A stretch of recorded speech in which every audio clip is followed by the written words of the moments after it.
तो श्रीमद् भागवतम श्रवण करना सर्वोच्च उपलब्धि है कलियुगा के लिए। श्रील प्रभुपाद के जीवन को हम जब देखते हैं तो एक बात पता चलती है कि श्रील प्रभुपाद ने अपना सर्वाधिक समय श्रीमद् भागवतम को प्रस्तुत करने में प्रदान किया था। केवल अंग्रेजी भाषा में प्रस्तुत ही नहीं किया, बल्कि श्रीमद् भागवतम का उन्होंने कृष्ण कथा के माध्यम से वितरण भी किया। इसलिए श्रील प्रभुपाद कहा करते थे, यदि किसी व्यक्ति की लालसा है, इच्छा है श्रीमद् भागवतम को श्रवण करने की, तो मैं स्वयं अपना धन खर्च करके उस व्यक्ति के पास जाऊंगा और उसे कृष्ण कथा श्रवण कराऊंगा। तो मतलब कल्याण यदि कोई व्यक्ति अपना जीवन का चाहता है या भगवत भक्ति के पद पर सिद्धि की अभिलाषा रखता है या भगवत भक्ति की जो पूर्णता है उसे प्राप्त करना चाहता है, तो उस व्यक्ति को श्रीमद् भागवतम को गंभीरता से लेना चाहिए और प्रतिदिन श्रीमद् भागवतम को पढ़ना या अध्ययन करने का प्रयास करना चाहिए। क्योंकि श्रील प्रभुपाद कहा करते थे कि मेरा एक ही दुख है कि मेरे जो भक्तगण हैं, जिनके लिए मैंने इतना कष्ट उठाकर इन ग्रंथों का लेखन किया है, ये केवल वितरण करने के लिए नहीं, मैं प्रथम रूप में चाहता हूं कि इसका अध्ययन मेरे भक्तगण करें। तो इस कारण से ऐसा जो श्रीमद् भागवतम है, जो श्रील प्रभुपाद ने प्रदान किया है, और उनका उद्देश्य था यदि श्रीमद् भागवतम को कोई अध्ययन करता है, पढ़ता है, श्रवण करता है, तो निश्चित रूप से भगवान के प्रति जो केवला भक्ति है उस व्यक्ति के हृदय में जागृत हो सकती है। तो इसी कारण से श्रील प्रभुपाद ने इतना कष्ट उठाया है। आप देखेंगे शुरुआत के दिनों में श्रील प्रभुपाद किस प्रकार से वृंदावन में रहते थे, दिल्ली में जाते थे, भागवतम के इस प्रथम स्कंद को प्रकाशित करने के लिए उन्होंने इतना कष्ट उठाया है। तो ऐसा जो श्रीमद् भागवतम है प्रथम स्कंद, जिसके एक तात्पर्य में श्रील प्रभुपाद कहते हैं, यदि कोई व्यक्ति भागवतम को गंभीरता से पढ़ता है तो एक दिन ऐसे होगा कि इन्हीं तात्पर्यों से कृष्ण बाहर आएंगे उसके लिए और दर्शन प्रदान करेंगे। तो लेकिन ऐसा जो श्रद्धा है उसकी आवश्यकता है। यदि हमने भागवतम को गंभीरता से लिया, तो इसका मतलब है आपने कृष्ण को गंभीरता से अपने जीवन में स्वीकारा है। और जब हम भागवतम को गंभीरता से लेते हैं तो कृष्ण हमें गंभीरता से स्वीकार करते हैं। तो भागवतम के प्रथम स्कंद का ये तीसरा अध्याय है, जहां इस बात को स्थापित करते हैं कि कृष्ण ही अवतारी है, अवतार नहीं है। कृष्ण ही सारे अवतारों के मूल उगम स्थल है। तो श्रील प्रभुपाद कहा करते थे, जब प्रभुपाद अमेरिका पहुंचे और उनके पास केवल ही भागवतम का प्रथम स्कंद था जो अनुवाद किया हुआ था, तो प्रभुपाद जब बीमार पड़े तो प्रभुपाद को लगा कि शायद मैं कभी भी शरीर त्याग कर सकता हूं, इसके बाद कोई अन्य ग्रंथ दे नहीं पाऊंगा।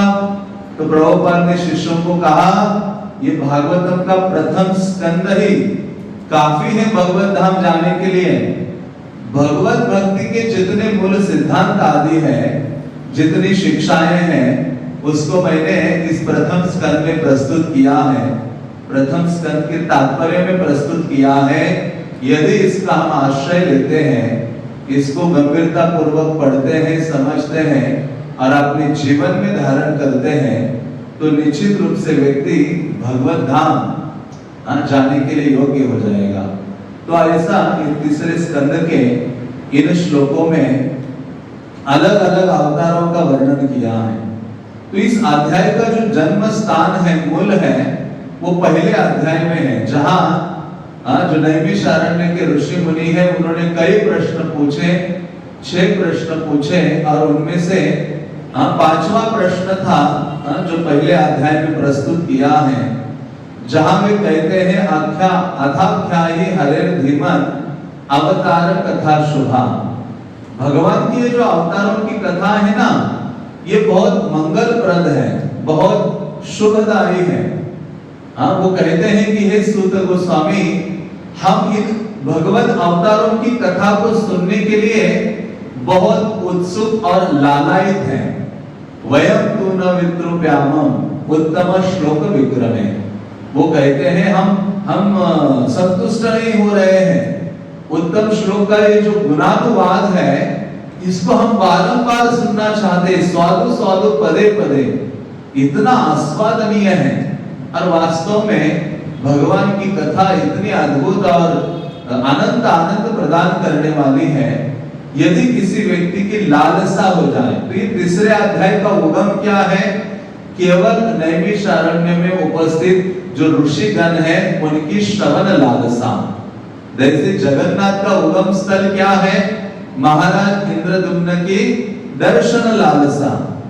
अब ये जो लालसा है ना, लोभ, ये भगवत भक्ति में बहुत महत्वपूर्ण कार्य करता है।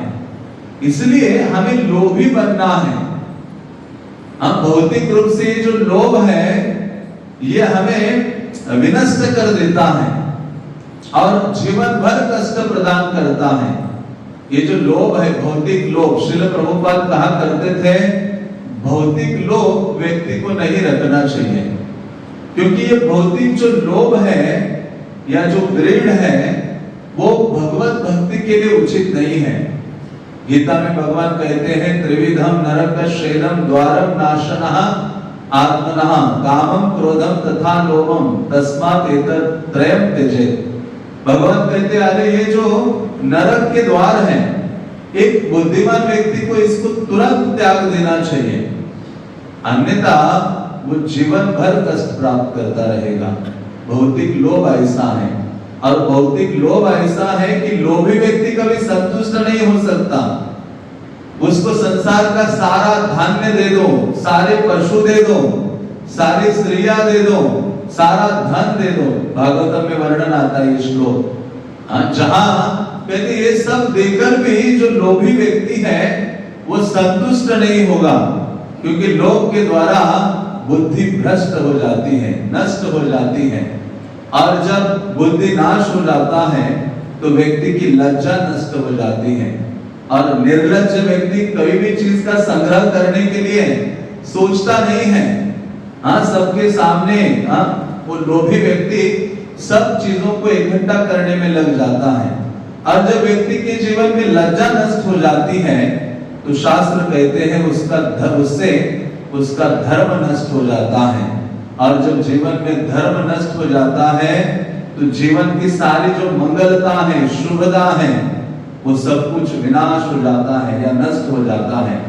तो इसी कारण से ये जो लोभ है, भगवान कहते हैं ये नरक की ओर ले जाने का बहुत हाईवे है, रास्ता है। जैसे बंदर को पकड़ा जाता है ना, नारियल जो होता है, खाली नारियल, जिसके अंदर बंदर को पकड़ने के लिए जो पकड़ने वाले शिकारी है उसके अंदर मूंगफली डाल देते हैं। और जब बंदर जाता है तो हाथ उसका जाता है अंदर, लेकिन एक मूंगफली लेकर बाहर निकल के अपना जंगल में आरामदायी जीवन बिता सकता है। लेकिन अंदर हाथ ऐसा डालता है और क्या करता है, मुट्ठी भर पकड़ लेता है और मुट्ठी बाहर नहीं निकलती। वो बुद्धिमान नहीं है, मतलब लोभ इतना है जिसके चक्कर में जीवन भर गले में रस्सी टांगी जाती है और नचाया जाता है, जीवन भर कष्ट का सामना करता है। इसलिए प्रभुपाद कहते हैं ये आत्याहार है। ये संसार का जो लोभ है वो आत्याहार है। प्रभुपाद उपदेशामृत में कहते हैं, एक बोरी चावल बाहर रखो रास्ते में, हम पक्षी पर आएंगे तो क्या करेंगे, अपने चोर से जितना आवश्यक है उतना खा के चले जाएंगे। मनुष्य को भेजोगे तो पूरा कंधे में उठा के घर ले जाएगा, उसको 2-3 किलो की आवश्यकता नहीं सोचेगा, पूरा ले जाएगा। इस संसार में भगवान ने हर चीज परिपूर्ण मात्रा में प्रस्तुत की है सबके लिए, लेकिन लोभवश लोगों ने क्या किया है, इकट्ठा किया है अपने पास। इस कारण से ये जो लोभ है ये रजोगुण का प्रतीक है। इसी कारण से कलियुग के लक्षणों का जो वर्णन करते हैं शुक्रदेव गोस्वामी, उसमें सर्वप्रथम कहते हैं तस्मिन् लुब्धा दुराचारा। कहते हैं कलियुग के जो लोग हैं वो बहुत अधिक लोभी होंगे सांसारिक वस्तुओं को एकत्रित करने के लिए, और वो भूल जाएंगे कि ये लोग मुझे अंततः कष्ट प्रदान करेगा। कहते हैं सांसारिक व्यक्ति ही नहीं, कहते कलियुग में न्यासिनो अत्यर्थ लोलुपः। कलियुग के जो सन्यासी भी होंगे ना, साधु सन्यासी लोग, वो भी बहुत लोभी होंगे। इसके लिए लोभी होंगे, अति अर्थ लोलुपः, धन एकत्रित करने के लिए लोलुप होंगे, और अपने जो अनुयायी हैं उनको एकत्रित करने के लिए लोलुप होंगे। और इतना लोभ भयावह है कि लोभ के कारण धन लोभ है, राज्य लोभ आदि है, जिसके कारण व्यक्ति अपने संबंधियों को मारने के लिए तत्पर हो जाता है। भागवतम के तात्पर्य में प्रभुपाद कहते हैं कि जो औरंगजेब है, उनका नाम लिखते हैं, उसने राज्य लोभ के कारण अपने पिता भाई आदि को जेल में डाला या वध आदि किया। तो इस प्रकार से ये जो भौतिक लोभ है वो कष्ट का कारण है। इसलिए कपिल देव कहते हैं कौन से व्यक्ति को सलाह नहीं देनी चाहिए या मार्गदर्शन नहीं देना चाहिए। कपिल देव कहते हैं न लोलुपायुपदेशेन ग्रहारूढ़ चेतसे ना भक्ताय च मे जातु न मद्भक्त विषामि में। वो कहते हैं जो लोलुप व्यक्ति है, लोभी व्यक्ति है, और जिसका चित्त ग्रह में आसक्त हो गया है, और ना भक्ताय जो मेरा भक्त नहीं है, और मद भक्त द्वेषाम जो मेरे भक्तों से द्वेष रखता है, ऐसे व्यक्ति को उपदेश नहीं देना चाहिए। क्यों नहीं देना चाहिए? क्योंकि ऐसा व्यक्ति उस दिव्य उपदेश को स्वीकार करने के लिए तत्पर नहीं है। हम भौतिक चीजों की लालसा में पड़ा हुआ है। इसलिए मनुष्य को सोचना चाहिए कि ये मनुष्य देह जो मुझे मिला है यह अति दुर्लभ है, और वो केवल भगवत भजन के लिए मिला है। सांसारिक वस्तुओं का भोग करने के लिए, उनको एकत्रित करने के लिए नाना योनियां पड़ी हैं, अन्य सारे शरीर पड़े हुए हैं, जिनमें व्यक्ति केवल आहार निद्रा भय मैथुन आदि कार्य करता है। लेकिन ये जो मनुष्य का जीवन मिला है न देह, ये दुर्लभ रत्न है, और कृष्ण प्राप्ति के लिए, केवल भगवत भजन के लिए है। आचार्यगण कहते कुछ अन्य करने के लिए नहीं मिला ये शरीर, ये केवल भगवत सेवा करने के लिए, भगवान का एकमात्र भजन करने के लिए मिला है। इसी कारण से देवतागण आकाश में एकत्रित होते हैं और प्रार्थना करते हैं कब हमारा भाग्य उदय होगा, जिसके द्वारा हम भूतल पर जन्म ग्रहण करेंगे मनुष्य रूप में, और भगवान की भक्ति करेंगे। और हमें वो अवसर प्राप्त हुआ है, लेकिन हम उसका लाभ नहीं उठा पा रहे हैं। इसी कारण से चैतन्य महाप्रभु ने कहा जीव जागो गोरा शांत बोले। अरे पिशाचिनी के गोद में कब तक सोते रहोगे? महाप्रभु कहते सुबह उठकर अरे उठो उठो और भगवान का भजन करो। इसलिए प्रहलाद महाराज ने भी वही बात कही है, दुर्लभम मानुषम जन्मम तदपि अध्रुवम अर्थदम। दुर्लभ है मनुष्य जीवन। हम मनुष्य जीवन को बहुत सस्ता ले लेते हैं, इसकी महानता से ज्ञात नहीं है हमें। इसकी महानता बहुत दुर्लभ और बहुत महान ये शरीर है, बल्कि अध्रुवम है, मतलब विनाशमय है, टेम्पररी है, लेकिन अर्थदम है। जो परम अर्थ है ना कृष्ण, उनको देने की योग्यता ये मनुष्य देह रखता है। इसलिए प्रभुपाद एक तात्पर्य में लिखते हैं भागवतम के कि मनुष्य जीवन एक ऐसा अवसर है, जो मनुष्य जीवन ये ऐसा अवसर देता है वैकुंठ वापसी का। कहते मनुष्य जीवन केवल भगवत प्राप्ति का या वैकुंठ वापस जाने का अवसर प्रदान करता है। इसलिए जिस व्यक्ति के पास ये मनुष्य का देह है, उसको पूर्ण शक्ति के साथ अपनी सभी योग्यताओं को लगाकर भगवान की आराधना करनी चाहिए, जो सबके सुहृद है। और ये जो इंद्रियों के द्वारा प्राप्त जो सुख है, उसकी कामना नहीं करनी चाहिए। सुखम ऐन्द्रिकम दैत्याम देह योगेन देहिनाम सर्वत्र लभ्यते दैवाद यथा दुःखम अयत्नतः। प्रहलाद महाराज कहते हैं, अरे इंद्रियों के द्वारा जो सुख की कामना करते हो वो तो सरलता से सभी शरीरों में प्राप्त होता है। सर्वत्र लभ्यते दैवाद, जिस प्रकार से दुख बिना प्रयास के आता है उसी प्रकार से जो सुख है वो भी हमारे जीवन में बिना प्रयास के निश्चित रूप से आने वाला है। तो इस प्रकार से वो कहते हैं दुर्लभ जीवन है, लेकिन ये जो भौतिक लोभ है उसको त्याग देना चाहिए। नरोत्तम दास ठाकुर कहते हैं यही तो बाधा है भौतिक भक्तिमय जीवन में। देह वैसे रिपुगन जतेक इंद्रियगन केहो कारो बाध्य नाही है। नरोत्तम दास ठाकुर कहते हैं और तुम्हारे शरीर में सारे शत्रु निवास कर रहे हैं। कितने शत्रु हैं? 6 शत्रु हैं। षड रिपु जिनको कहा गया है, काम क्रोधस तथा लोभम।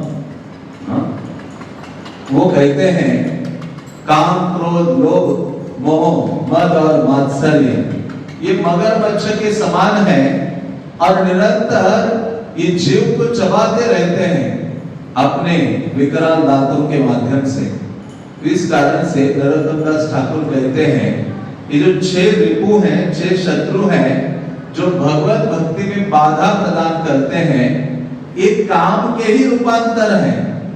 काम ही अपना विस्तार इन 5 चीजों में करता है।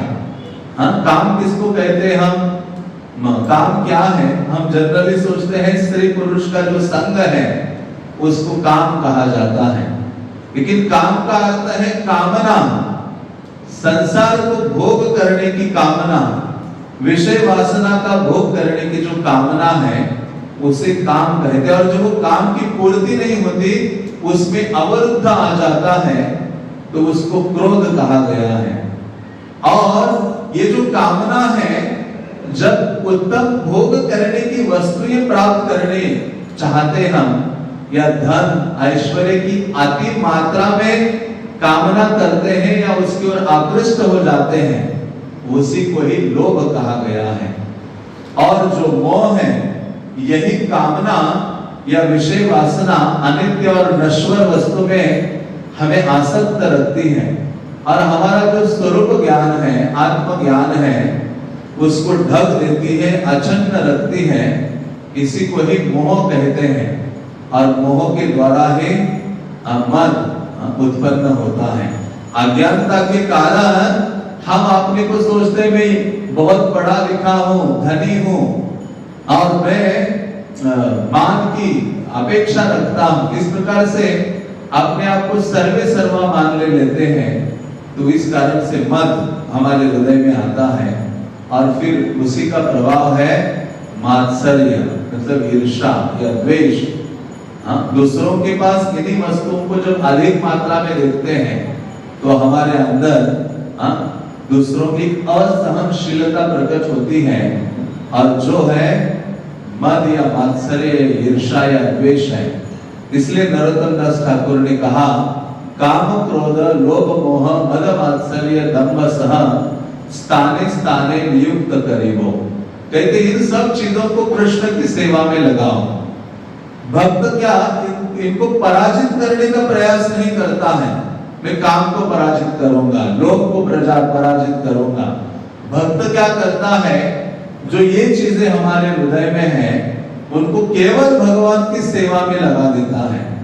ये सूत्र नरोत्तम दास ठाकुर ने दिया है और नरोत्तम दास ठाकुर कहते हैं काम कृष्णार्पणे क्रोध भक्त द्वेषी जने लोभ साधु संगे हरि कथा। कहते जो काम है कृष्ण को अर्पित करो उनकी सेवा के माध्यम से। और जो द्वेष है, जो भक्तों से द्वेष करते हैं उनपे जो क्रोध है, जो भक्तों से क्रोधित होते हैं या द्वेष रखते हैं उनके प्रति क्रोध इस्तेमाल करो, जैसे अर्जुन और हनुमान ने किया था। प्रभुपाद एक तात्पर्य में लिखते हैं। और जो अभी लोभ की बात कर रहे हैं हम, तो ये लोभ है वो किसमें लगाओ? साधु संगे हरि कथा। इस बात को स्थापित करना चाहते हैं कि जो लोभ है संसारिक लोग हमारे विनाश का कारण है, लेकिन उसी लोग को इन दो चीजों में यदि लगाएंगे, प्रभुपाद कितने स्थानों में बताते हैं कि निश्चित रूप से आप भगवान के प्रति इतना अधिक आसक्त हो जाओगे कि अंत समय में भगवत धाम जाने के अधिकारी बनोगे। केवल इन दो चीजों के प्रति लोभ रखो, लालसा रखो, साधु संग की लालसा और हरि कथा की लालसा। जितना अधिक हरि कथा को सुनोगे साधु संग में, उतना ही अधिक ये जो रजोगुण है, तमोगुण है, ये चला जाएगा और भगवान के प्रति जो दिव्य आसक्ति है हमें हृदय में जागृत हो जाएगी। इसी कारण से भागवत में वर्णन आता है जहां कहते हैं कि यदि कोई व्यक्ति महत व्यक्तियों के श्रीमुख से भगवान की कथाओं को सुनता है तो उसको निश्चित रूप से प्रेमा भक्ति की प्राप्ति हो जाती है, केवल श्रवण करने मात्र से। और यही बात पृथु महाराज ने कही है भागवतम के 34 स्कंद में। वो कहते हैं न कामये नाथ तदप्यहं क्वचिन् न यत्र युष्मा चरणाम दुजासनः महंतमांतर दयामुखाच्युतो विदत्स्व करणायुतमेषमे वरः। वो कहते हैं मुझे ऐसी मुक्ति की इच्छा नहीं है जहां कृष्ण कथा अमृत रूपी जो मकरंद प्राप्त नहीं हो रहा है, जहां भगवान की कृष्ण कथा सुनने का अवसर प्राप्त नहीं होगा, ऐसी मुक्ति की मुझे कोई अभिलाषा नहीं है। मैं तो भगवत कथा को सुनना चाहता हूं, भर भर के सुनना चाहता हूं। इसलिए वो कहते हैं मुझे क्या कीजिए हे प्रभु, 10 लाख कान मुझे प्रदान कीजिए ताकि इन कानों के प्यालों के माध्यम से कृष्ण कथा को मैं भर भर के सुनो और हरि भक्त इसी में सुख की अनुभूति करता है। ये लोग रखना चाहिए, इसलिए इसी से परम सिद्धि प्राप्त होगी। प्रभुपाद को पूछा उनके एक शिष्य ने, प्रभुपाद आप इतना अच्छा कैसे बोल लेते हैं, कृष्ण का गुणगान इतना अच्छा कर देते हैं, पूरे विश्व में आपने किया। प्रभुपाद ने कहा मेरी कोई योग्यता नहीं है, मेरी की योग्यता थी कि मेरे आध्यात्मिक गुरु जब कृष्ण कथा का वर्णन करते थे तो मैं बहुत गंभीरता से श्रवण करता था। हाँ, और इसलिए कहते थे कि मेरे जो गुरु महाराज हैं मेरी पहचान इसी से करते थे कि ये जो अभय है ना, ये बड़ा ध्यान से सुनता है। कहते मेरे गुरु महाराज मुझे किसी अन्य चीज से नहीं पहचानते थे, क्योंकि प्रभुपाद जी गृहस्थ आश्रम में थे, इससे नहीं पहचानते थे कि हर महीने दान देता है, ये करता है, वो करता है। वो कहते इसकी एक गुण मुझे आकर्षित करता है कि ये श्रवण सबसे अच्छा करता है। इसलिए भागवतम में हजारों श्लोक हैं, हजारों ऐसे उपख्यान है पुराणों में, सब जगह वैष्णव चरित्रों में, जहां इस बात को स्थापित किया है कि भगवत कथा श्रवण करना सर्वोच्च कार्य है यदि हम आध्यात्मिक सिद्धि चाहते हैं। अब भागवतम का उदाहरण ही यही है। परीक्षित महाराज क्या कर रहे हैं पूरे भागवतम में, श्रवण करके उन्होंने भगवत सिद्धि को प्राप्त किया है। तो इस कारण से ये जो लालसा जो है ना श्रवण की, ये रखनी होगी।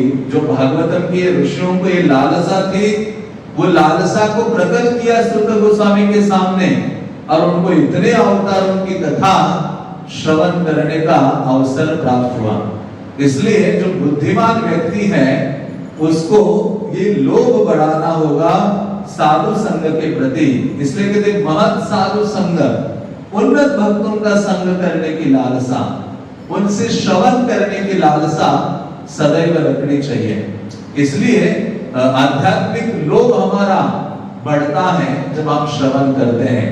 इसलिए प्रभुपाद एक श्लोक बहुत उद्धृत करते थे, कृष्ण भक्ति रस भाविता मति क्रियताम यदि कुतोपि लभ्यते तत्र लौल्यम अभिमूल्यम एकलम जन्म कोटि सुकृतिर्न लभ्यते।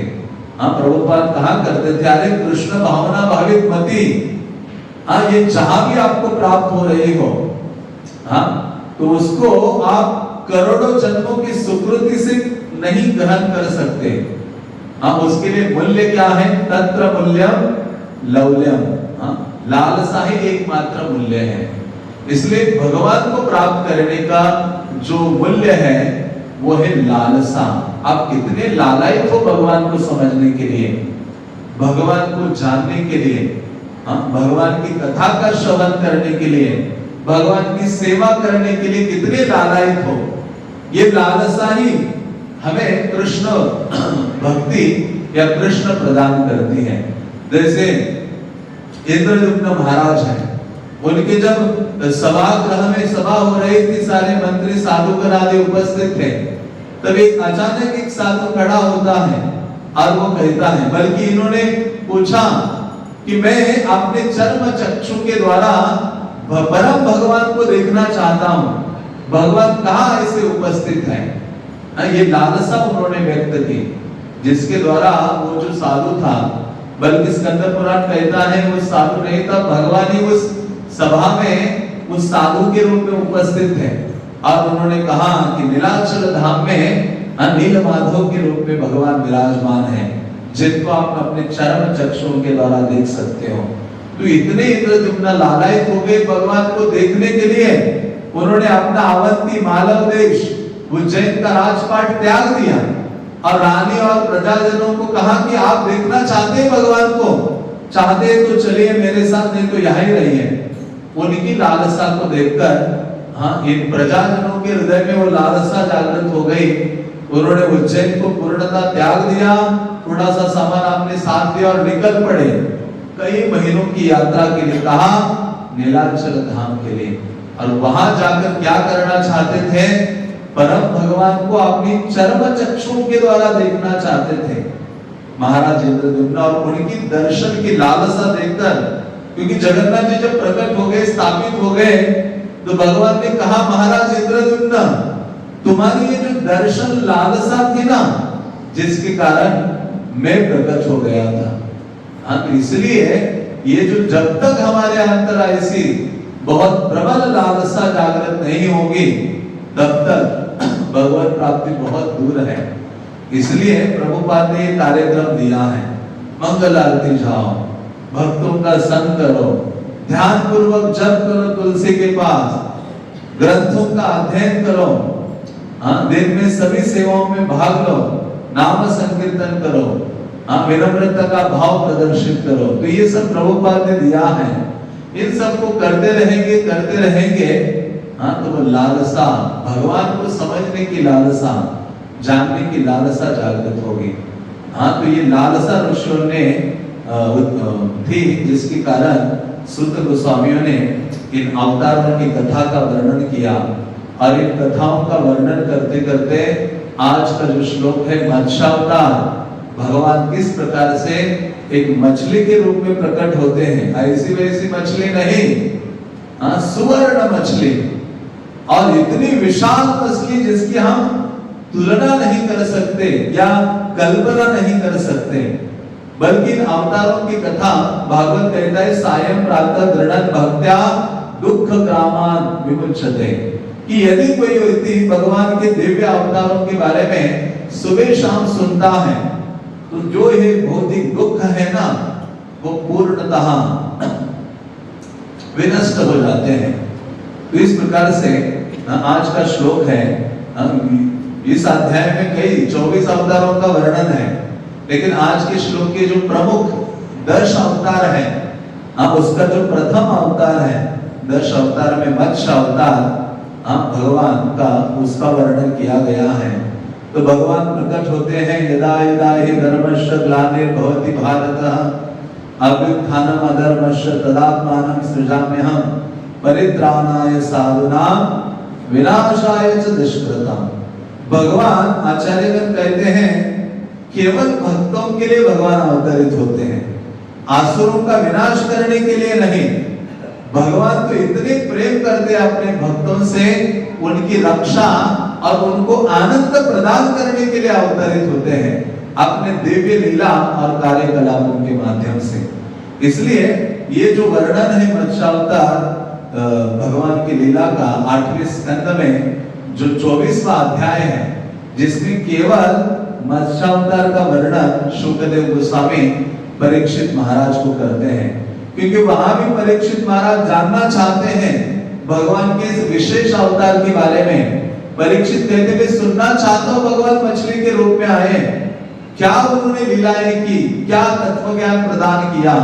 तो शुकदेव गोस्वामी कहते हैं अरे परीक्षित, वो भगवान प्रकट होते हैं ना इन अलग अलग अवतारों में, हाँ वो किस लिए होते हैं, गो विप्र सुर साधुनाम छंद सामपि चश्वरा रक्षामीच्छा तुनम धत्ते धर्मशार्थस्य चैवहे। भगवान प्रकट हुए हैं गो विप्र सुर साधुना, गाय ब्राह्मण देवता साधु, वैदिक साहित्य धार्मिक सिद्धांत, जीवन का जो परम उद्देश्य है उसको पूरे करने वाले नियमों की रक्षा करने के लिए भगवान प्रकट होते हैं।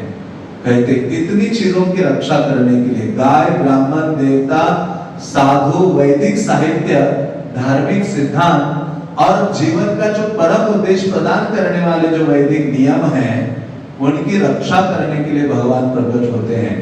हाँ तो भगवान प्रकट होते हैं तो कोई ऐसे साधारण, भगवान कभी सुअर के रूप में प्रकट हो गए, कभी मछली के रूप में प्रकट हो रहे हैं। हाँ तो भगवान कोई व्यक्ति सामान्य जीव मानता है। भगवान कहते अवजानन्ति मां मूढ़ा, जो मूर्ख लोग हैं वो मानुषम तनुमाश्रितम, वो कहते हैं कि भगवान एक साधारण व्यक्तित्व है, सामान्य जीव मानते हैं। भगवान कहते हैं मूर्ख लोग ही इस प्रकार से समझते, वो जानते नहीं है मया दीक्षिण प्रकृति सुयते सजत सचराचरम। अब भगवान आरे नियामक है पूरे प्रकृति के, गुणातीत है, उनका जो अवतार है सारे गुणों से परे है। जैसे वायु इस संसार में बहते हुए भी वो सबसे परे है, तो उसी प्रकार से भगवान के जो नाना अवतार है सारे भौतिक गुणों से परे है, दिव्य है। तो ऐसा वर्णन करते हुए शुकदेव गोस्वामी भगवान के इस विशेष अवतार का वर्णन करते हैं। वो कहते हैं कि मत्स्य अवतार दो समय में प्रकट हुआ था। एक समय में मतलब विगत कल्प में, अभी अभी जो कल्प गया है परीक्षित महाराज को कहते हैं उस कल्प के अंत में जब ब्रह्मा जी का दिन खत्म हो रहा था और ब्रह्मा जी सोने रात्रि हो गई और ब्रह्मा जी सोने के लिए ऐसे, ब्रह्मा जी की जब रात्रि होती है तो प्रलय हो जाता है, तीनों जो लोक हैं वो जल से आप्लावित हो जाते हैं।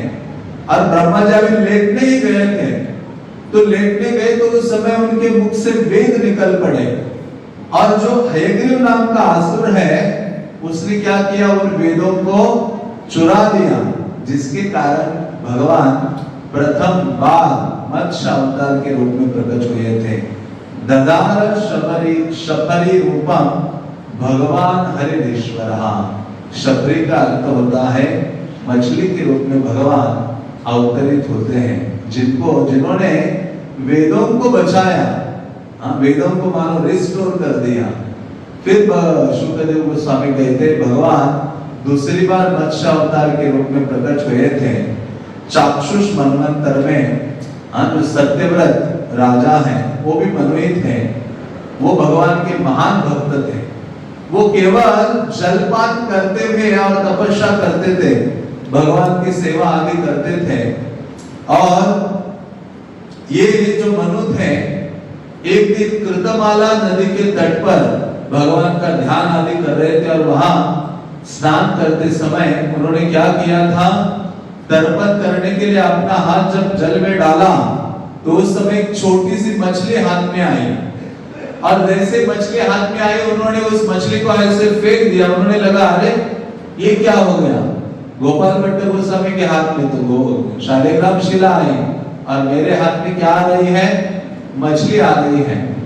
तो ऐसे जब मछली उनके हाथ में आई तो उन्होंने उसको तुरंत पानी में फेंक दिया। तो वो जो मछली है तैरकर आकर अपना मुंह थोड़ा ऊपर करके सत्यव्रत जो राजा थे मनु थे उनसे बात करने लगी और उन्होंने कहा कि अरे मुझे ऐसे फेंको मत, इस जल में जो अन्य जलचर है वो मुझे मारेंगे।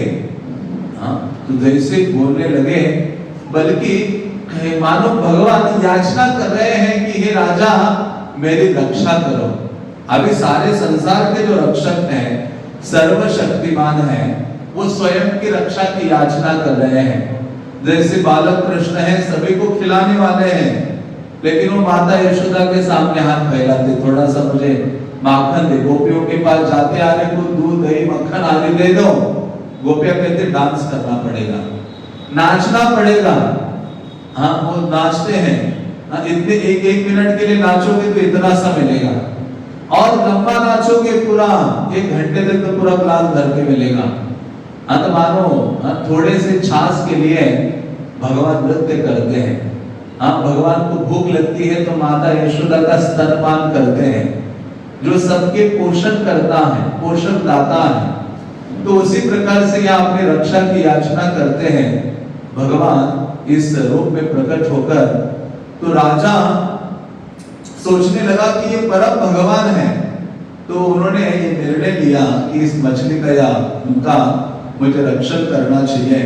उनको एक जल पात्र में रख देते हैं, और जब रख देते तो रात्रि में देखा कि वो जो जल पात्र में छोटी सी मछली को रखा था तो वो बहुत बड़ी हो गई, और राजा को कहा, राजा इधर आओ, मेरे लिए जल पात्र छोटा पड़ रहा है, किसी जलाशय में मुझे छोड़ दो। और जैसे जलाशय में डाला, मतलब पहले तो कुएं में डाला, तो कुएं में डालते एक क्षण में 3 हाथ वो मछली बड़ी हो गई। और फिर राजा सोचा, अरे फिर वो कुएं से बाहर निकाला, भगवान ने कहा ये स्थान छोटा पड़ रहा है, और बड़े विशाल जलाशय में डालो। झील में डाल दिया उनको, वो झील भी कम पड़ गए, इतने विशाल हो गए। भगवान ने कहा, इधर आओ राजा, मुझे कहाँ डालो? समुद्र में डालो जहां। और जब डाला समुद्र में, तो भगवान कहते हैं कि यहाँ तो बहुत बड़े बड़े मगरमच्छ आदि हैं, मुझे खाएंगे, आपको मुझे यहाँ नहीं डालना चाहिए। अभी मुनि वहां, ये जो मनु है, वो बैठ जाते हैं और कहते हैं कि आप बताओ आप कौन हो, आप सबको मोहित करते हो। मैंने पूरे जीवन में ऐसा जलचर नहीं देखा, मछली ना, ऐसे मछली के बारे में इतना विशाल, जो बोलता है, बड़ा होता रहता है, कभी नहीं सुना इतना विशाल। मुझे लगता है कि आप श्री हरि नारायण हो, और आप ये जो लीला प्रकट कर रहे हो सभी जगत के कल्याण के लिए हो। तो मैं इसका उद्देश्य, इसका प्रयोजन जानना चाहता हूँ कि आपने क्यों इस रूप को धारण किया है, इतने क्यों विशालतम होते जा रहे हो। तो भगवान उनको कहते हैं कि हे मनु, आज से 7वें दिन प्रलय होने वाली है, सारा संसार, तीनों लोग जलमग्न होने वाले हैं, और जब जलमग्न होगी तो एक विशाल नाव आएगी जो मेरे द्वारा प्रकट होगी। आपको क्या करना है, संसार के सारे जो बीज है, औषधियां हैं, सप्तर्षि हैं, उन सबको उस नाव के ऊपर चढ़ाओ, और सारा संसार अंधकार में हो जाएगा। सप्तर्षियों का जो दिव्य प्रकाश है, उनका जो तेज है, उसी से ही आपको प्रकाश प्राप्त हो जाएगा, और आप पूरे जल में उस नाव में बैठकर विचरण करने लगोगे। और जब वो नाव ऐसी डगमग होगी जल में, तो आप क्या करना, मैं विशाल मछली के रूप में हूँ, तो वासुकी को लेकर, वासुकी को रस्सी बना दो, और उसको मेरा जो सिंग है, मछली का जो एक लंबा सा स्थान होता है, भगवान कहते उसको बांध डालो आपकी नाव को।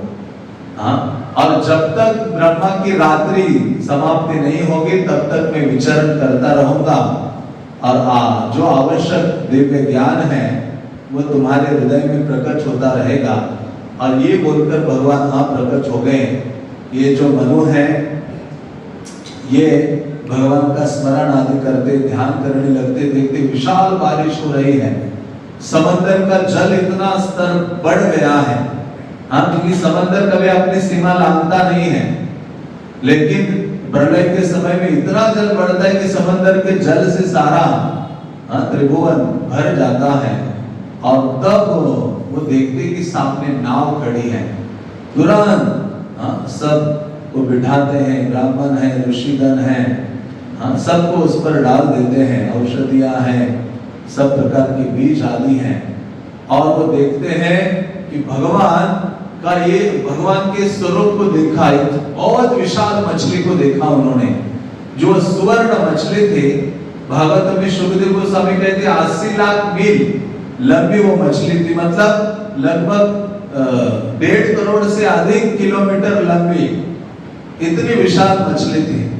और ऐसे मछली को देखकर, और फिर नाव भी विशाल थी जिसमें सभी को डाला गया था, और फिर उस नाव को वो बांध देते हैं उसके साथ, और फिर भगवान से प्रार्थना करते हैं कि आप ही परम गुरु हो, आप ही परम उपदेशक हो। बहुत सुंदर सुंदर प्रार्थना करते हैं, और उनकी प्रार्थना स्तुति आदि सुनते हैं भगवान मत्स्यावतार के रूप में, और रुककर उनको क्या करते हैं, परम सत्य का उपदेश देते हैं। तो इस प्रकार से जो मनु है, वैवस्वत मनु या राजा सत्यव्रत भगवान से ये उपदेश प्राप्त करते हैं। और शुकदेव गोस्वामी ये जो इस प्रकार की जो कथा है भगवान के मत्स्यावतार की सुनाते हैं, और बताते हैं कि भगवान रक्षा करते हैं इस माध्यम से। शुकदेव गोस्वामी कहते हैं, यदि कोई व्यक्ति संवादम महदाख्यानम श्रुत्वा मुच्येत किल्बिषात्, यदि कोई व्यक्ति भगवान मत्स्य की इस लीला को श्रवण करता है तो मुच्यते किल्बिषात्, उसके जीवन के जितने पाप हैं वो पूर्णतः नष्ट हो जाते हैं। और क्या होता है, उसको 2 चीजें प्राप्त होती हैं। शुकदेव गोस्वामी कहते हैं, वो कहते हैं अवतारम हरेर योयम कीर्तयेत कीर्तयेत कीर्तयेत अहम नरः संकल्पास्तस्य सिद्धन्ति स याति परमां गति। वो कहते हैं भगवान हरि के अवतारों का जो कीर्तन सुनता है, संकल्पस्तस्य सिद्धन्ति, उसकी जो अपेक्षाएं हैं, उसकी जो इच्छाएं हैं वो सारी पूर्ण हो जाती हैं। तो हमें भौतिक इच्छाएं नहीं रखनी चाहिए, सदैव आध्यात्मिक इच्छा रखनी चाहिए। प्रभुपाद कहा करते थे, भगवान के सामने जाओ तो उनको प्रार्थना करो कि हे प्रभु, मुझे ऐसी इच्छा दो कि जिसके द्वारा मैं आपकी इच्छा कर सकूं, सद इच्छा कर सकूं, आपको प्राप्त करने की इच्छाएं मेरे हृदय में आए। क्योंकि जो बद्ध जीव है, पूरे दिन में उसके हृदय में 30,000 से ज्यादा इच्छाएं प्रकट होती हैं, और इस भौतिक इच्छाओं की पूर्ति के कारण नाना योनि सदा फिरे करदय भक्षण करे। अलग अलग शरीरों में हम भ्रमण करते हैं और भौतिक भोग करने के माध्यम से सुख प्राप्त करने का प्रयास करते हैं, लेकिन अंततः हमें दुख प्राप्त होता है। और वो कहते हैं स याति परमां गतिम्, इस कथा को श्रवण करके उस व्यक्ति को भगवान का जो परम धाम है, वैकुंठ धाम है, उसको वो प्राप्त कर लेता है। तो इस कारण से ऐसी जो भगवत अवतारों की लीला कथा है, जिनको हमें श्रवण करना चाहिए, मनन करना चाहिए, और वहां से प्राप्त जो शिक्षाएं हैं अपने जीवन में लागू करना चाहिए। तो यहाँ हम देखते हैं कि भगवान प्रकट हुए और उन्होंने वैवस्वत मनु को नाव में बैठाकर उनकी रक्षा की। शुकदेव गोस्वामी कहते हैं, तो वास्तव में भगवान भक्त की रक्षा करने के लिए और भक्तों को आनंद प्रदान देने के लिए प्रकट होते हैं। तो हमें ये शरणागति का लक्षण है। भगवत भक्ति का अभ्यास करते हैं तो धीरे धीरे पूर्ण रूप से भगवान पर निर्भर होने का प्रयास करना चाहिए, भगवान की शरणागति स्वीकार करने के लिए तत्पर रहना चाहिए। और शरणागति के जो कई लक्षण हैं, उसके हमारे लिए तो 2 बहुत महत्वपूर्ण हैं। अनुकूलेश संकल्प, प्रतिकूलेश वर्जनम। जो भक्ति के लिए अनुकूल चीजें हैं, उनको स्वीकार करो। जो भक्ति से बाधा है, भक्ति से हमें दूर ले जाती है, उनको त्याग दो। और उसी में एक लक्षण आता है, अवश्य रक्षिणे कृष्ण। आप मेरी रक्षा, मेरे जो प्रभु है कृष्ण, वो निश्चित रूप से करेंगे। इसलिए भक्त को चिंता नहीं करनी चाहिए। कई बार भक्त सोचते, भौतिक लोग कहते, अरे आप लोगों ने भगवान के लिए इतना जीवन दे दिया और आप वृद्ध हो जाओगे तो कौन आपकी रक्षा करेगा। लेकिन जो संसारिक व्यक्ति है, भौतिक आसक्ति रखने वाला व्यक्ति है, वो सोचता है जब वृद्धावस्था आएगी, मृत्यु आएगा, तो मेरी रक्षा कौन करेंगे? मेरे घर में जो मेरी सेना है ना, कौन है उनकी सेना? हाँ, देहापत्य कलत्रादिषु असत सैनेषु असत स्वपी। अब जो ग्रहासक्त व्यक्ति है, वो सोचता है मेरी सेना कौन है?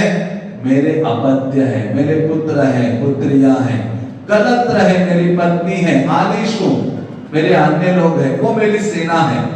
उन पर इतना भरोसा होता है अज्ञानता के कारण। लेकिन मृत्यु के समय में ऐसे सैनिक क्या करते हैं? उनका साथ छोड़ देते हैं।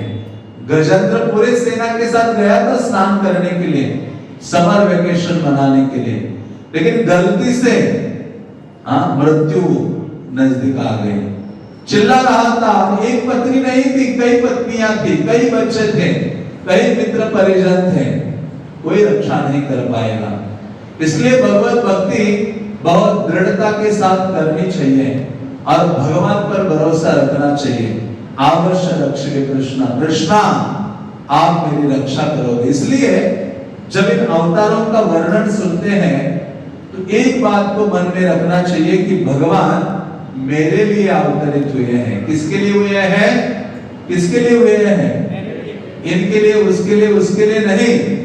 जगन्नाथ जी के सामने जाकर, प्रभु जगन्नाथ आप मेरे लिए प्रकट हुए हो, हे गोविंद देव आप मेरे लिए प्रकट हुए हो, हे गौरांग महाप्रभु, हे नित्यानंद प्रभु आप मैं पतित हूँ, आलम हूँ। नरोत्तम दास ठाकुर ने कहा ना, मौसम पतित प्रभु ना पाई व्यार, मैं मौसम। इसलिए ये संबंध स्थापित हो जाता है। हे कृष्ण, हे मत्स्यावतार, नरसिंह वामन आदि, हे प्रभु आप मेरे लिए प्रकट हुए हो। देखिए कितने आप कृपालु हो। तुरंत भगवान के साथ आपका संबंध स्थापित होगा। उनको दिया आप कहने मात्र से आपके हृदय के कलमश निकलेंगे बाहर, आपके आंखों में आंसू निकलने लगे। हे जगन्नाथ जी, बलदेव सुभद्रा आप मेरे लिए आए हो, अपना नित्य गोलोक, अपना धाम छोड़कर आप यहाँ मेरे लिए आए हो, मेरे से सेवा स्वीकार करने के लिए आए हो, मेरे से भोग स्वीकार करने के लिए आए हो, वस्त्र श्रृंगार आरती माला सब। ऐसा जब हम कहेंगे तो इतना ये जो हृदय है ना कल्मशों से मुक्त होने लगेगा। इसलिए हम भगवान को अपना नहीं समझते हैं, इस कारण से वो दूरी है, इस कारण से हम शीघ्रता से शुद्ध नहीं हो रहे हैं। इसलिए होना चाहिए अवश्य रक्षिके कृष्ण। इसलिए जो रक्षा की बात है वो सदैव भगवान पर ही हमें निर्भर होना चाहिए। देवताओं पर भी निर्भर नहीं होना चाहिए। ब्रह्मा जी अपने भक्त हिरण्यकशिपु की रक्षा नहीं कर पाए। जब रावण मर रहा था तो पार्वती देवी ने कहा, अरे शिव जी, हे पतिदेव आपका भक्त मर रहा है, उसकी रक्षा कैसे? नहीं। वो कहते हैं मारे कृष्णा राखेंगे। अरे कृष्ण जिनको मारने लगेंगे, शिव जी कहते मैं भी उसकी रक्षा नहीं करने वाला। तो हमें भौतिक लोगों के ऊपर भी हमें निर्भर नहीं होना चाहिए, देवताओं के ऊपर भी निर्भर नहीं होना चाहिए। गोविंद कविराज जिन्होंने वो गीत लिखा है ना, भजो रे मन श्री नंदन नंदन, वो दुर्गा देवी के भक्त थे। वो जब दुर्गा का प्रार्थना करते थे, दुर्गा देवी सामने खड़ी होती थी। कितने बीमार हो गए, मतलब मृत्यु के सन्निकट थे, दुर्गा देवी को प्रार्थना की, आइए मेरी रक्षा कीजिए। दुर्गा देवी प्रकट हुई और उनको कहते हैं कि हे गोविंद कविराज, आपकी रक्षा नहीं कर सकता मैं, आपकी मैं रक्षा नहीं कर सकती। केवल आपको क्या करना होगा, जो परम रक्षक है कृष्ण के नामों का उच्चारण करो। और जैसे ये दुर्गा देवी ने कहा, कहती मैं उनकी दासी हूं, मैं उन्हीं के नाम का उच्चारण करती हूं, तब से उन्होंने कृष्ण के गीत लिखना शुरू कर दिए। अब ये गीत उनके मुख से निकला, भजो रे मना श्री नंदन नंदन, जिनका उद्धार करने के लिए श्रीनिवास आचार्य गए थे। उनका चरित्र सुनते हैं तो उसमें वर्णन आता है। तो इसलिए हमें रक्षा की जब बात आती है, भगवान पर निर्भर होना चाहिए हम भगवान, क्योंकि ये जन्म मरण माला से हमारी रक्षा करते हैं, और भगवान विशेष रूप से भक्त की चेतना की रक्षा करते हैं, क्योंकि भक्त प्रार्थना करता है अविस्मृति तच्चरणारविंदम, भगवान मैं किसी भी योनि में जाऊं ना, लेकिन कभी मैं आपको भूलूं ना। इसलिए भगवान हमारी चेतना की भी रक्षा करते हैं। इसलिए भगवान कहते हैं नमे भक्त्या प्रणश्यति, भगवान कहते सर्वधर्मान परित्यज्य माम एकम शरणम, अरे डरो मत, भगवान जानते डरोगे, हाँ भयभीत रहोगे, लेकिन मेरी शरण ग्रहण करो, हाँ कौते प्रति जानामि नमे भक्त्या प्रणश्यति। तो इस प्रकार से, लेकिन भगवान कहते हैं कैसे रक्षा करता हूं, ये यथा माम प्रपद्यन्ते, जितनी आप उनके प्रति सर्व करोगे, शरणागत होगे, उतनी ही आपकी रक्षा करते हैं। हाँ इसके ऊपर बड़ा चर्चा हो सकता है। तो इस प्रकार से हम वंशावतार ग्रहण करके भगवान वैवस्वत मनु की रक्षा करते हैं, और भक्त की रक्षा करने के लिए जो भगवान हैं सदैव तत्पर होते हैं। तो इस प्रकार से भगवान अवतरित होते हैं अपने भक्तों की रक्षा और उनको आनंद प्रदान करने के लिए। तो भगवान की रक्षा हमारे तब करेंगे जब हम 3 कवच को अपने जीवन में धारण करेंगे। कितने कवच? 3 कवच। कितने कितने कवच पहने आपने? हाँ किसी ने नरसिंह कवच, किसी ने कुछ कवच, हाँ लेकिन सबसे महत्वपूर्ण 3 कवच हैं जिनको धारण करने से कृष्ण हमारी रक्षा करते हैं। पहला कवच है वैष्णव कवच। कौन सा कवच? बोलिए, जोर से बोलिए। हाँ वैष्णव कवच मतलब वैष्णव के अनुगत रहकर, वैष्णव का आश्रय लेकर, हाँ उनकी आज्ञा का पालन करते हुए भगवत सेवा करते हैं। हाँ तो भगवान क्या करते हैं? हमारी रक्षा करते हैं। श्रील प्रभुपाद के एक शिष्य थे गौर सुंदर, और जब अमेरिका में लड़ाई शुरू हो गई तो युद्ध के लिए जाना पड़ रहा था। तो उन्होंने कहा प्रभुपाद कैसे करो? प्रभुपाद ने कहा I will tell Krishna to protect you. तो प्रभुपाद ने कहा मैं कृष्ण को बताऊंगा तुम्हारी रक्षा करने के लिए। और प्रभुपाद ने प्रार्थना की उनके लिए। तो ये जो भक्त था गले में माला डाली और जगन्नाथ का एक बड़ा सा लॉकेट, क्योंकि उन दिनों कोई विग्रह स्थापन नहीं हुए थे। पहले विग्रह थे वो कौन से थे? जगन्नाथ जी इस्कॉन में आए थे बिल्कुल शुरुआत के दिनों में। तो जितने भक्त लोग थे सबने गले में जगन्नाथ डाल के घूम रहे थे, उनको पता नहीं था इतना। तो वो गए और निरंतर हरिनाम लेते रहते थे। जब वहां मिलिट्री ज्वाइन के लिए गए, क्योंकि सरकार का आदेश था, तो उन्होंने देखा अरे ये तो पागल व्यक्ति है, ये तो गले में क्या धारण किया है, निरंतर क्या बोलते रहते कि तुम मिलिट्री के लिए योग्य नहीं, तुम वापस चले जाओ जहां से आए हो। तो आए इतने आनंदित थे, कहते प्रभुपाद आपके कारण मेरी रक्षा की हुई है। प्रभुपाद ने कहा मैंने भगवान को प्रार्थना की थी। हाँ तो इस प्रकार से कई उदाहरण दिए जा सकते हैं शास्त्रों से कि किस प्रकार से भक्त का आश्रय हम ग्रहण करते हैं। हाँ तो भगवान हमारी जिम्मेदारी लेते हैं, वैष्णव की सेवा करते हैं तो कृष्ण रक्षा करते हैं। और दूसरा कवच है हरि नाम कवच। कौन सा कवच? जोर से बोलिए। प्रहलाद महाराज के ऊपर इतनी विपदाएं आई, लेकिन उन्होंने एक ही कवच धारण किया हुआ था, और वो था हरे कृष्णा कृष्णा कृष्णा हरे हरे, हरे राम राम राम। हाँ प्रहलाद महाराज की रक्षा हो गई। द्रौपदी ने वही नाम कवच धारण किया था जिसके कारण उसकी रक्षा हो गई। हरिदास ठाकुर की वेश्या के द्वारा रक्षा हुई भगवान नाम से। ऐसे हजारों उदाहरण हैं। हरि नाम कवच को आप धारण करें जीवन में। और तीसरा कवच है प्रार्थना कवच। कौन सा कवच? जोर से बोलिए। हाँ प्रार्थना कवच। प्रभुपाद आखिरी उनका यात्रा था, बहुत वृद्ध हो गए थे और लंदन पहुंचे। प्रभुपाद का विदेश का आखिरी टूर था और भगवान के सामने खड़े थे, हाथ जोड़े थे, प्रार्थना कर रहे थे। कमाल कृष्ण महाराज जो उनके सेवक है आते, प्रभुपाद आप क्या प्रार्थना कर रहे हो? प्रभुपाद कहते मैं प्रार्थना कर रहा हूँ हे प्रभु आपकी माया से मेरी रक्षा कीजिए। हाँ, तो प्रभुपाद सिखाते हैं कि प्रार्थना करना कितना महत्वपूर्ण है। माया के अगेंस्ट लड़ने के लिए सबसे पावरफुल वेपन या अस्त्र कुछ हमारे पास है तो वो प्रार्थना है। इसलिए जो प्रभुपाद कहते थे ये जो वैष्णव गीत है ना वो सारी प्रार्थनाएं हैं। आपको अलग से प्रार्थनाएं लिखने की आवश्यकता नहीं है। उन आचार्यों की प्रार्थनाओं को हृदय में डालो और उनको अपनी जीवा से निकालो। हाँ, कृष्ण उसको स्वीकार करते हैं। हाँ, इस प्रकार से गजेंद्र जब प्रार्थना करते हैं भगवान दौड़कर आकर उनकी रक्षा करते हैं।